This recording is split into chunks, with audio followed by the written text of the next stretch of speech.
지금 이 시간에는 우리가 하나님 말씀 함께 보고 글로리아 성가대의 찬양이 있겠습니다.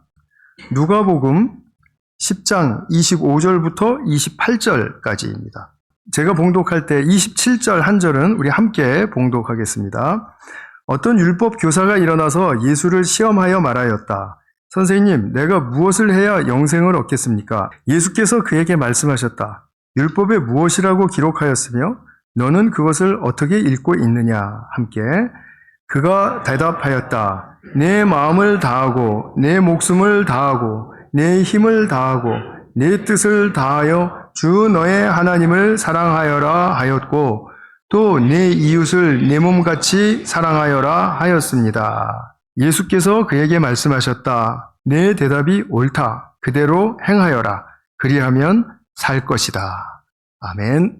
제가 말씀을 위해서 기도 잠깐 하겠습니다. 사랑하는 주님, 저희들에게 주신 말씀 속에서 주님의 뜻을 분별해내고 또 그 뜻을 우리 가슴에 새기는 성령께서 도우시는 역사가 오늘 충만하게 하여 주시옵소서. 오늘 우리 모두의 심령을 주님께 올려드리며 예수님의 이름으로 기도하였습니다. 아멘. 오늘은 생명의 공동체 9번째 시간으로요. 올바른 자기사랑으로라는 그런 제목을 가지고 말씀을 드리도록 하겠습니다. 참 공동체를 이루는 데 있어서 자기사랑이 어떤 면에서 필요한가? 우리 이 부분을 좀 살펴보려고 합니다. 우리의 참 공동체를 이룬다라는 말은 이제 서로 연결되어 있음을 확인하고 그것을 누리는 것이죠. 그리고 서로 사랑하려고 애쓸 때 서로 완전히 사랑하게 된 상태가 아니라 사랑하려고 애쓸 때 그때 우리는 참 공동체를 이루고 있는 것입니다. 그럴 때 이제 우리가 참 공동체를 이루는데 자기 사랑이 필요한가? 이것에 대해서는 어떤 시각에 따라서 보느냐에 의하여 다르게 말할 수가 있습니다. 논란의 대상이 될 수도 있다 이런 말씀이죠. 그런데 논란의 대상이 되는 이유는 우리가 그냥 성경에서 말씀하는 자기 사랑이라는 말을 이렇게 딱 듣자마자 그냥 일반적인 말로 그냥 듣고 해석을 해버리는 거예요. 그리고 자기 사랑이라는 것은 이기적인 사랑, 자기 애적인 사랑 이런 사랑이지 하고 단정을 지어버리고 그건 나쁜 사랑이야. 근데 어떻게 그게 참 공동체를 이룰 수가 있고 하나님께 기쁨이 되는 그런 행위가 될 수 있어. 이렇게 생각을 하기 때문입니다. 물론 자기애적인 사랑 이것은 강하면 이것이 만약에 강하다면 그건 인격 장애에 속해요. 나쁜 사랑입니다. 그러나 성경에서 예수님과 사도들이 말씀한 이 자기 사랑이라는 단어는 당연히 자기중심적이고 자기애적인 사랑의 차원과는 완전히 다른 그런 사랑을 이야기하는 것입니다. 오늘 좀 그의 이야기를 좀 해보려고 하는데요. 오늘과 다음 주에 이어서 이 주제로 말씀을 드리도록 하겠습니다. 우리가 누구나 다 이제 주어진 삶 속에서 열심히 살아가잖아요. 그러다가 정말 어느 때에 내가 내 자신에게로 돌아와야 할 때가 있습니다. 여러 경우가 있죠. 하지만 예를 든다면 중병에 걸렸을 때입니다. 이제 병을 진단받고 나면은 의사 처방에 따라서 이제 긴 치료를 이제 시작을 해야 되고요. 낫기 위해서 이제 그 치료 기간 동안에 낫기 위해서 반드시 해야 하는 한 일이 있습니다. 그 일은 뭐냐면 자기를 돌보는 일입니다. 자기가 자기를 돌보지 않으면 그 어느 누구도 나처럼 돌봐줄 수가 없습니다. 그 누구보다도 자신이 자신을 돌보아야 하는 데 있어서는 내가 주연입니다. 그리고 내 주변에 많은 도움의 손길이 있겠지만 그 고마운 도움의 손길조차도 조연에 속합니다. 그때 내가 내 자신에게로 돌아와서 나를 돌보아야 한다라는 그런 상상을 한번 해보십시오. 우리 정혜리 권사님이라고 아시죠? 유명한 영화 배우였죠. 여러 해 전에 암에 걸렸습니다. 난소암에 걸렸는데요. 항암 치료를 하다 보니까 이제 머리가 자꾸 빠져서 안 되겠다, 밀어야 되겠다. 그래서 이제 스스로 이제 머리를 그 긴 예쁜 머리를 다 이제 밀어버렸대요. 밀면서 생각하는 게 내가 참 슬프다. 이런 게 아니고, 야, 내가 이 긴 머리카락 하나 다른 사람 보여주려고 정말 열심히 살았구나. 내가 다른 사람 때문에 다른 사람 위해서 내가 이렇게 살았구나. 내가 나를 돌보는 시간은 이렇게 없었구나. 그러면서 결단을 했다라는 거죠. 이제부터는 나는 나를 돌보는 일에 최선을 다할 것이다. 저는 그 결단이 참 소중한 결단이라고 믿어요. 세상에 바쁜 일이 있고 또 꼭 해야 하는 일도 있고 그리고 잘 살아보려고 애쓰는 일도 있고 여러 일들이 많이 있습니다. 모든 일들에 휩쓸려서 이리저리 살다가 이윽고 자신에게로 돌아온 때를 맞은 것이죠. 그 치료 과정 동안 온갖 생각을 다 했다고 해요. 나는 지금까지 잘 살았나? 내 운명은 어떻게 될까? 난 앞으로 어떻게 살아야 하지? 나는 지금 투병하고 있는 이 병을 이겨낼 수 있을까? 예전에는 생각조차도 안 했던 이런 생각을 그냥 시시때때로 그냥 파도가 출렁이듯이 머릿속에서 그냥 넘실넘실 거리는 거죠. 그런 복잡하고 그런 어려운 마음 상태임에도 불구하고 해야 할 일은 무엇입니까? 시간 됐다. 약 먹어야지. 시간 됐다. 식사해야지. 운동해야지. 검진 받는 날이지. 치료받아야지. 이거 하지 않으면 안 되죠. 자기를 계속해서 돌보아야 하죠. 이런 치열한 자기 돌봄 끝에 듣지 못할 것 같았던 그 완치 판정의 의사의 말을 듣고 나서 정혜리 권사는 정말 말로 다 할 수 없는 성취감을 누렸다고 해요. 자기가 큰 작품들을 주연해서 성공시킨 것들이 많이 있었지 않습니까? 그러나 그거에 비할 수 없는 차원이 다른 성취감이었다고 해요. 그러면서 내가 나를 돌본 값진 결과를 내가 얻었다. 굉장히 보람을 느꼈다라는 거죠. 그러며 자기를 인정해주고 자기를 칭찬해주고 그러니까 자기 삶이 어느새 내가 병을 앓기 전보다 단단해졌네. 견고해졌네. 난 옛날에 이런 일 당했을 때 흔들흔들하고 힘들었는데 이제는 그러지 않을 수 있겠네 하는 그런 생각이 들더래요. 그러면서 내 삶 한 단계 나 도약했다. 한 단계 올라섰다. 사실 우리가 여러 가지 많이 해봐서 알지만 한 단계 올라가는 거 엄청나게 힘든 일이라는 거 아시잖아요. 그죠?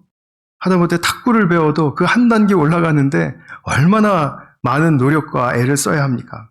이런 자기 자신에 대한 보람, 그리고 기쁨, 성취감, 이런 것이 자기 사랑의 결과입니다. 그런데 이런 결과의 수준에서 결코 멈추지 않는다라는 것입니다. 자기 삶이 견고해지고 이렇게 깊어지면 그 자기가 변화된 그것에 걸맞는 새로운 눈이 열리기 시작해요. 새로운 눈이 열려서 지금까지는 보지 못했던 자기와 같은 처지에서 투병하고 있는 형제자매들이 보이더라는 것이죠. 그리고 내가 저 사람들을 위해서 뭔가를 해야 되겠다. 뭘 해줘야 되겠다. 라는 그런 마음이 생기더라는 것입니다.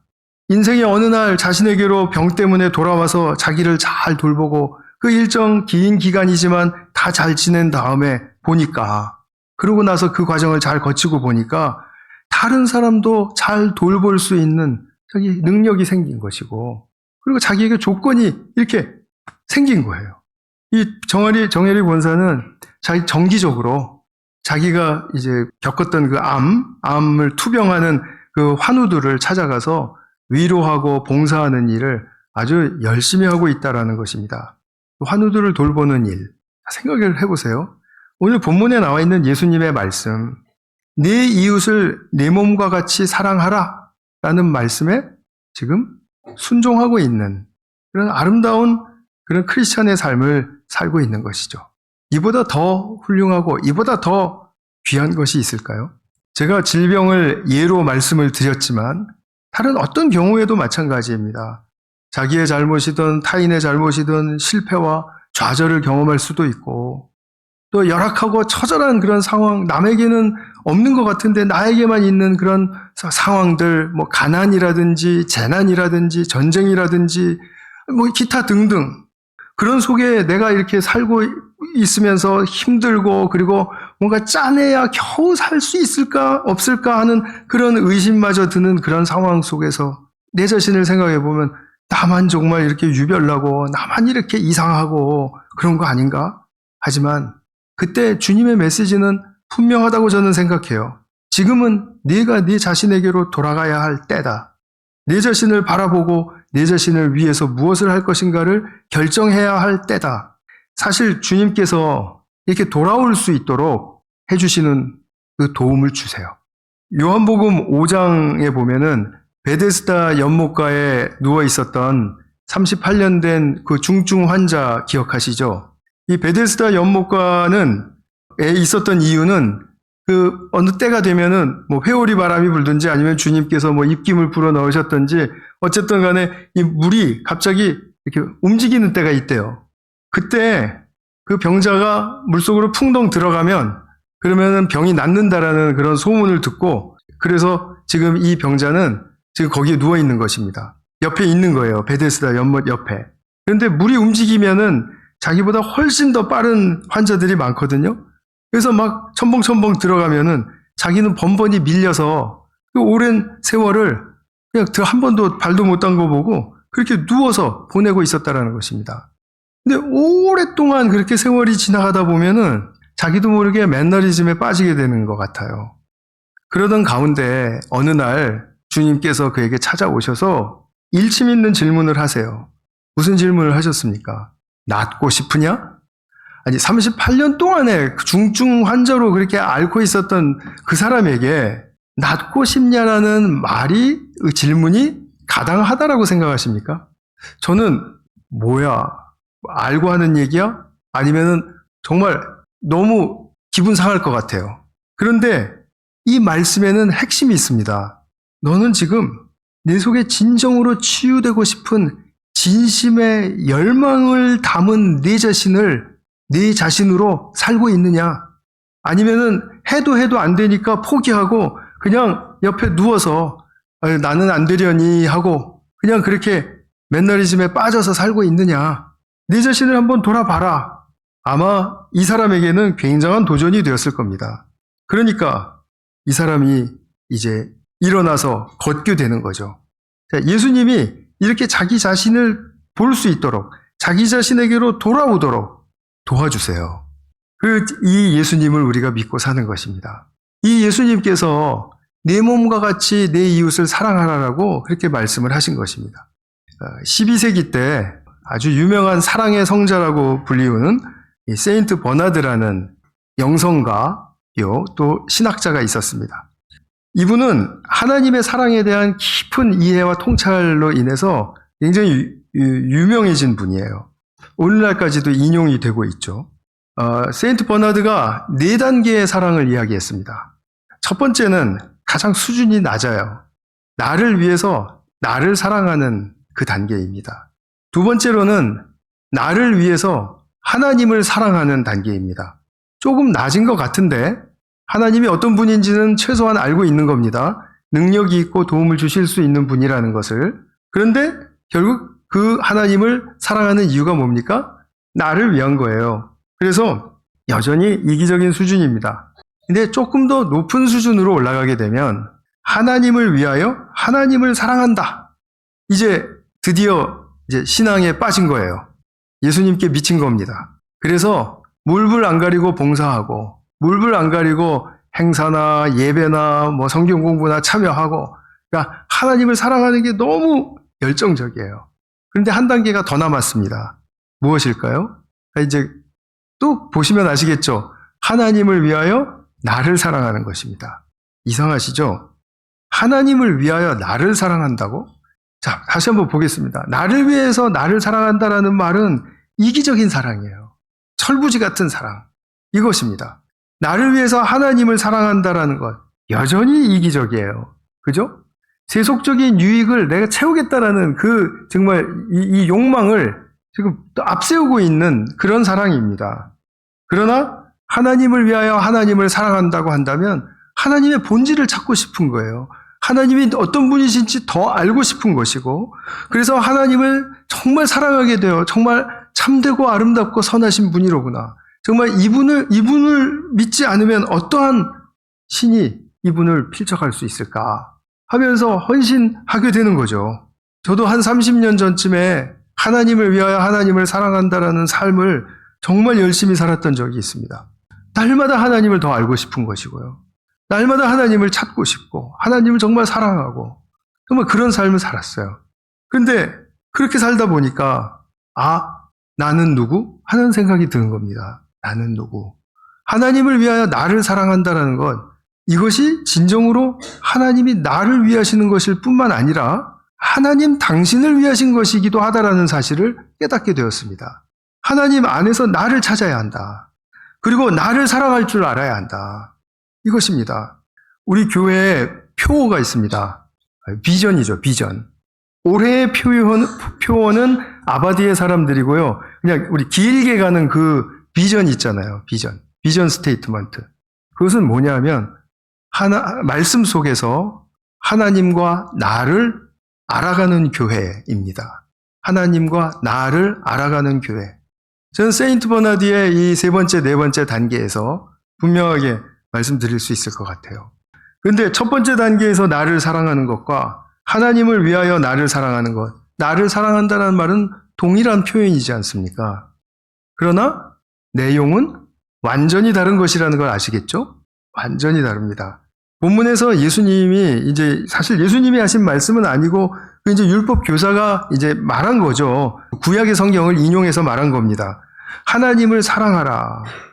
근데 예수님이 지금 이것을 맞다고 강조를 하셨으니까 예수님이 말씀하신 걸로 할게요. 자, 예수님이 이러세요. 하나님을 마음과 정성과 목숨을 다해서 사랑하라. 그리고 바로 하나님을 사랑하는 그 사랑으로 너 또한 사랑할 수 있어야 한다. 그렇게 말씀하시면서 그렇게 할 때 비로소 이웃도 사랑할 줄 알게 된다라고 말씀을 하시는 겁니다. 우리가 사랑을 하는 것 같지만 또 사랑을 또 행동도 하고 많이 베풀기도 하고 하는 것 같지만 정말 종종 사랑의 행위를 베푼 다음에 이게 뭐 도움이 될까? 이게 뭐 좀 정성이 부족한 거 아닌가? 이거 좀 너무 허탈하게 느껴지는데? 이런 생각 들 때 많지 않으십니까? 그게 왜 그렇습니까? 이유를 잘 모르시잖아요. 저도 한참 동안 몰랐습니다. 근데 나를 사랑하지 않으면 그런 의아심이 끝이 없이 다가올 수밖에 없습니다. 선한 행위를 하지만 그 선한 행위를 나조차도 잘 인정해 줄 수 없는 그런 모순이 생기더라는 말이죠. 그래서 자기 사랑은 너무나 중요한데 이 자기 사랑에 대한 중요성을 말하고자 하는 사람들은 70년대부터 있어 왔습니다. 근데 이 중요한 주제가 대다수의 보수적이라 그래서 다 나쁜 건 아닙니다. 다 나쁜 건 아닌데 대다수의 보수적인 신앙을 가진, 그래 말하자면 보수적이면서 교조주의적인 그런 도그마틱한 그런 신앙을 가진 학자들과 목회자들에 의해서 배탈을 많이 당하고 많이 묻혀버렸습니다. 자기 사랑이라는 말 자체가 염증을 일으켰던 것 같아요. 그래서 이분들이 자기 사랑이라는 말이 어디서 들려지기만 하면 그냥 그 좋은 실력으로 책을 써대는 거예요. 자기 사랑이란 과연 성경적인가? 하고 물음표 딱 붙여가지고 아니라는 거죠. 너무 제가 그것을 보면서 답답했어요. 이 훌륭한 분들이 왜 이럴까? 이분들이 인용하는 성경 구절은 이런 것입니다. 디모데후서 3장 2절. 사람들은 자기를 사랑하며 돈을 사랑하며 뽐내며 교만하며 하나님을 모독하며 기타 등등등등 이렇게 이런 맥락 속에서 자기를 사랑한다라는 말은 당연히 추한 사랑일 수밖에 없죠. 아까 말씀드린 버나디의 1단계의 사랑이죠. 나를 위해서 나를 사랑하는 것. 이 시대의 타락은 이런 자기 사랑이 있다. 맞습니다. 이기적인 사랑 때문에 그래요. 그리고 이런 자기 사랑의 결과는 파멸이고 반드시 파국을 맞습니다.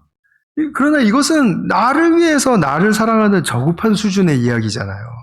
지금 우리는 이 차원의 사랑을 이야기하고 있는 것이 아니란 말씀이죠.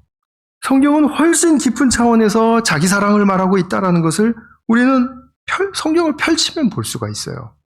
본문의 예수님 말씀에서 그러했듯이 오늘 누가복음을 보셨지만 마가복음에도 나오고 마태복음에도 동일한 병행 구절이 나옵니다. 요한복음에도 이렇게 동일한 표현은 없지만 이것이 녹아들어진 말씀이 얼마나 많이 우리에게 입체적으로 이렇게 들려지는 말씀인지 모릅니다. 그래도 이것이 진짜 진정으로 나를 사랑하는 것이 이웃 사랑의 키가 된다. 사도들도 이 말씀을 인용하면서 어떤 말씀보다도 더 상위에 두고 있다라는 것을 우리는 분명하게 볼 수가 있습니다. 한번 보시겠습니다. 로마서 13장 9절의 말씀입니다. 모든 계명은 내 이웃을 내 몸과 같이 사랑하여라 하는 말씀에 요약되어 있습니다. 자, 모든 계명이래요. 그러니까 모든 계명이면 우리가 그냥 줄여서 그냥 모세오경 율법이라고 한번 해보죠. 모세오경에 담겨진 율법이 얼마나 많습니까? 그리고 그 하나하나는 버릴 것이 하나도 없습니다. 그것은 다 예수님에 의해서 이루어져야 하는 율법들이었습니다. 굉장히 중요한 율법들이죠. 그렇다면 우리는 병행적으로 가기가 쉬워요. 모든 말씀이 다 중요하다. 그런데 신약에 들어와서 사도들의 깨우침은 무엇이었냐면 이 구약 성경을 통달한 이 분들이 자, 아니다. 예수님 안에서 예수님이 하신 이 말씀 안에 모든 계명들이 녹아들어져 있다. 이 통찰을 가지게 된 겁니다. 그래서 모든 계명은 내 이웃을 내 몸과 같이 사랑하여라는 말씀에 잘 요약이 되어 있다. 이렇게 로마에 있는 교회에 가르쳤습니다. 좀 참고로 말씀드리면요. 레위기 19장 18절에 보면 내 이웃을 내 몸과 같이 사랑하라라는 말씀이 있습니다. 근데 여기서 이웃은 동족을 이야기해요. 유대인 동족의 한계를 갖고 있습니다. 그런데 예수님께서 지금 하시는 내 이웃을 내 몸과 같이 하라는 이 여기서의 이웃은 누구죠? 이제 땅끝까지 퍼져 있는 사람들을 이야기하는 거예요. 이웃의 대상이 지금 확대된 겁니다. 이것을 잘 아셔야 되고요.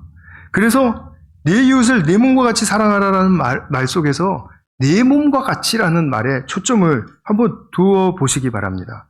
갈라디아 교회에게 말씀하는 서신서 갈라디아서 5장 14절에도 모든 율법은 내 이웃을 내 몸과 같이 사랑하여라 하신 한마디 말씀 속에 다 들어있습니다. 덤덤히 읽으면 그렇군요 라고 하지만 와, 내 몸과 같이 내 이웃을 사랑하라는 말씀에 모든 계명이 모든 율법이 다 들어있다고요? 깜짝 놀랄 만한 이런 정말 엄청난 선언이죠. 또 한 군데 보겠습니다. 에베소서 5장 28절 보면 남편이 아내를 사랑할 때 자기 몸과 같이 사랑해야 한다라는 겁니다.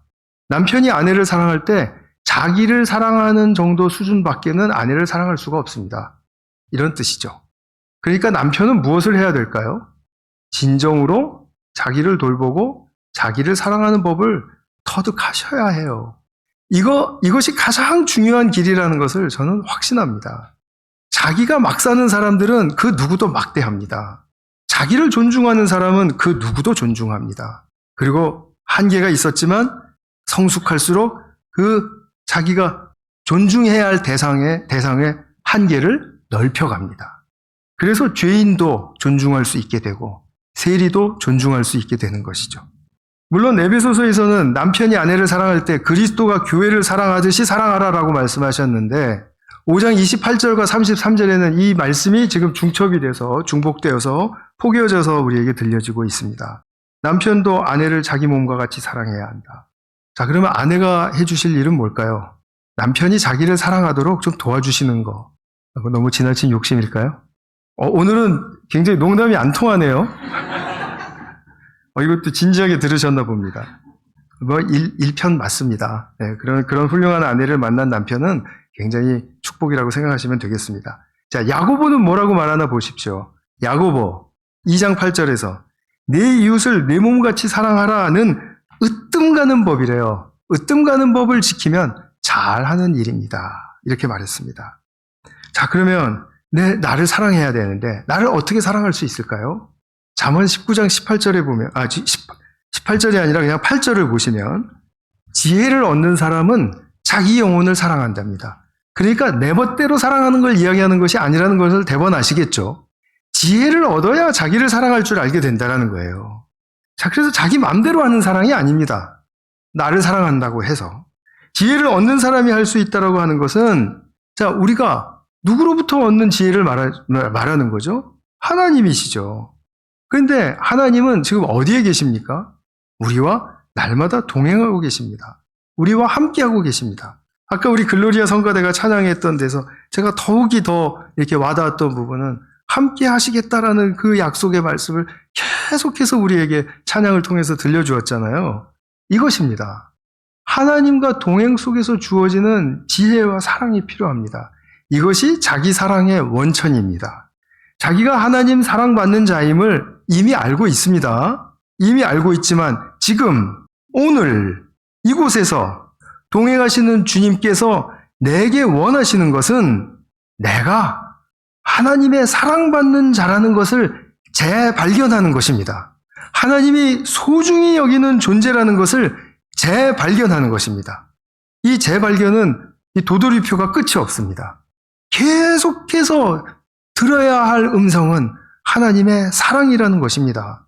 나는 하나님이 나를 사랑하시는 것을 압니다. 나는 그래서 큰 체험도 했습니다. 한 번이 아니라 두 번, 세 번, 네 번, 다섯 번 했습니다. 이거 가지고 안 된다라는 겁니다. 오늘 하나님의 사랑의 음성을 듣느냐? 이것이 우리에게 오늘 주어진 최고의 관건입니다. 그래서 하나님이 나를 사랑하신다라는 말씀을 수천 번 들어야 하고 수만 번 들어야 하고 오래 사시는 분들은 수십만 번을 들어야 되는 말씀인 것입니다. 그렇게 수만 번, 수십만 번씩 들을 때 내 영혼은 그냥 한치 정도씩 깨져서 들어가게 됩니다. 우리가 그만큼 딱딱한 존재라는 이야기죠. 하나님의 사랑의 음성을 수천 번 들었다고요? 수만 번 들었다고요? 아직도 더 들어야 할 축복의 말씀입니다. 계속해서 들으시기를 정말 축복합니다. 그때 우리는 진정으로 자신에게 돌아오게 돼요. 마음 놓고 돌아오게 돼요. 지금까지는 다른 사람들 위해서 다른 사람들 때문에 살았는데 그런 삶의 방식을 딱 끊어버리고 내 자신에게로 돌아오는 것, 그거 여간 용기가 필요한 일 아닙니다. 그러나 하나님의 사랑의 음성을 수천 번, 수만 번 들었다면 그러면 어느 날 용기가 나요. 내게로 돌아올 용기가 납니다. 그래서 내가 진정으로 사랑하는 나는 어떠한 나여야 할까를 고민하게 되고 그것을 알게 해달라고 주님을 붙들게 됩니다. 그리고 또 하나는 이제는 긍정적인 눈으로 또 건전한 건설적인 눈으로 또 때로는 비판적인 눈으로 자신을 성찰하는 눈이 열립니다. 내가 어떤 존재인지를 객관적으로 보겠다라는 거죠. 그래서 자신을 성찰하는 눈이 열리게 되는 것입니다. 이 부분과 연결해서는 제가 다음 주에 또 설교 말씀을 드리려고 합니다. 자신을 성찰하는 눈은 어디서 생길까요? 하나님의 말씀과 하나님과 함께하는 기도의 자리입니다. 물론 다른 자리도 있습니다. 그러나 이 자리가 가장 집중된 아주 우리에게 선물과도 같은 복음 자리입니다. 여기서 나의 내면의 감정과 생각을 살피고 또한 나의 습관도 돌아보고 나의 말투도 다시 한번 곱씹어 보고 이렇게 하면서 매일매일 내가 걸어갈 때 나의 삶을 걸어갈 때 우리가 말씀의 빛 속에 거하고 있다는 사실처럼 특혜와 축복은 없습니다. 내가 내 자신을 여기서 이해하고 또 보살펴가기 시작할 때 말씀에 비추이면은 내 자신을 조절할 수도 있게 되고 통제할 수도 있게 되고 용기를 낼 수도 있게 되고 정말 내가 정말 새로운 나로서 모습을 조금씩 드러낼 수 있게 돼요. 이런 자기 이해와 보살핌이 가져다주는 이런 삶을 살 수 있을 때 저 사람은 높은 자기인식을 가지고 있다 이렇게 표현을 하는 것입니다. 이것이 정말 중요한 우리의 제2의 성품입니다. 높은 자기인식. 그리고 이제 이것이 이것을 잘 해나가고 있을 때 고난을 당해도 어려운 문제를 만나도 심히 결핍되고 부족함을 느껴도 주님께서 주시는 자기의 삶을 이 토대 위에 살아갈 수 있다는 거죠. 다시 한번 말씀드리면 자신에게로 돌아가서 자신을 성찰하고 자기를 인식하고 그리고 자기를 보살피고 사랑하고 그리고 이윽고 무엇으로까지? 이웃을 사랑하는 데까지 나가게 된다. 자기를 돌보고 사랑하는 저기까지는 나의 내면에 관한 문제입니다. 나의 내면에 관한 문제이기 때문에 이건 되게 중요한데요. 왜 더 중요하냐 하면 이 내면에 이런 통로가 열리면 이것이 바로 주님의 생명의 능력을 받는 도구가 되기 때문에 그래요. 이것을 통해서 우리가 주님의 생명의 힘, 사랑의 힘을 얻는 것입니다. 액면 그대로 받는 거죠. 이것이 잘 돼야 되는 것입니다. 그래서 이 힘으로부터 나의 사랑은 이웃을 향하게 된다. 이런 말씀을 드릴 수 있습니다. 자, 오늘 이 사랑의 원천이 되는 주님의 은혜가 있죠. 주님의 은혜는 우리에게 십자가에서 정말 너무나도 극명하게 보여주셨습니다. 그 주님의 모습은 찢기신 살이었고 흘리시는 피였습니다. 이것은 주님의 은혜가 담겨져 있는 우리를 향하신 정말 지극히 크신 사랑의 표현입니다. 물론 어떤 사람은 잔인하다고 볼 수 있겠죠. 그러나 이렇게까지 사랑하신다라는 그 사랑을 보여주시는 바로 그 현장, 십자가에서 주님의 은혜는 우리에게 오늘날도 유효합니다. 오늘날에도 너무나 풍성하게 우리에게 부어지고 있는 은혜이기 때문이죠. 그래서 지금부터 우리가 가질 성찬식을 통해서 우리 마음 깊이 새겨지는 정말 은혜가 정말 충만한 그런 성찬식이 되실 수 있기를 소망합니다.